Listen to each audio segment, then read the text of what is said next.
দাদা আমাদের দোকান থেকে একটা ফোন নিলেন,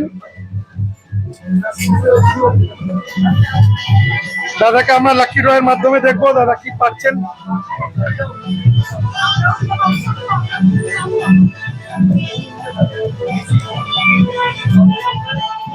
পাঁচটা আইটেম বেরিয়েছে আপনার, আপনি বলছিলেন তো বেরোয় না, ইউ সেড বেরোয় না, দেখো বেরিয়েছে কি? হ্যাঁ বেরিয়েছে বেরিয়েছে। তো দাদা এবারে পাঁচটা গিফট পেলেন, আপনার কেমন লাগছে? এবার এটা আপনার বিশ্বাস হচ্ছিল না যে বেরোয়? আনবিলিভেবল। হ্যাঁ বেরিয়েছে, উনি যেটা বলেছেন সেটা সত্য প্রমাণিত হয়েছে। দাদা লাকি ড্রতে পাঁচটা গিফট বেরিয়েছে, দাদা আপনার কেমন লাগছে?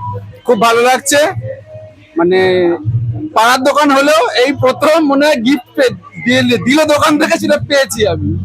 সবাইকে রেকমেন্ড করবে? অবশ্যই, সেটাকেও বলতে হবে, সবাইকে রেকমেন্ড করা। Thank you.